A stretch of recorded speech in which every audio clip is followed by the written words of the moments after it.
when we're computing the flux of a vector field x, y, and 0 on the surface of a cylinder, x squared plus y squared equal to 16, and z between 0 and 3. In here I can see that theta is going to be between 0 and 2 pi, and I can see that the direction of the unit normal vector. Now, this is another situation that you could start with computing f dot n, and then this is the orthogonal component of the vector field to the surface. Then take the scalar surface integral of that on the surface. So let's compute. If I compute f dot n, I have to first compute n. Here in this situation, I'm going to get a g of x, y, and z to be x squared plus y squared. Then gradient of g is going to be 2x, 2y, and 0. The magnitude of the gradient, again, is square root of 4x squared plus 4y squared, which is to be 2 square root of x squared plus y squared, which is, in this case, equal to 16. So it's going to be 2 times 4, and therefore gradient of g over the magnitude of gradient of g, which is the little n, is going to be x over 4, y over 4, and 0. So this is the side work of finding the n that we used to find in midterm 1 also.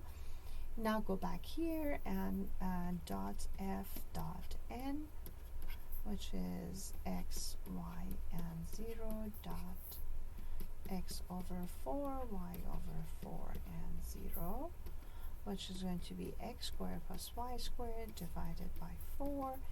Because we're on this surface, I know that it's going to be 4.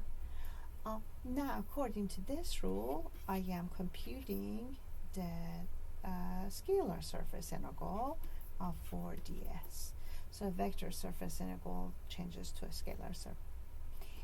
And then I can say 4 can come out as ds, which is going to be basically 4 times this the surface area of this surface, which is a surface pi r, which is 4 times.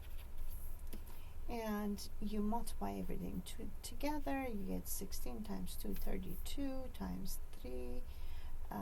It will be 96 pi.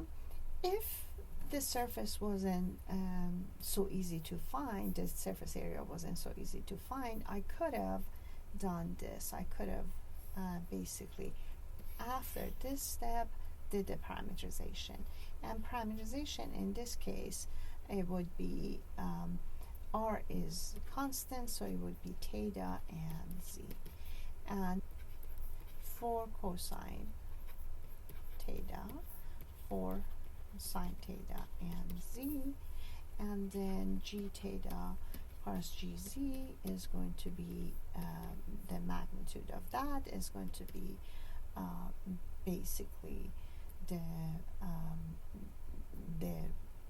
Jacobian in here with r equal to 4. R is 4, and then over here back in there, I know theta is between 0 and 2 pi, and z is between 3 and 0.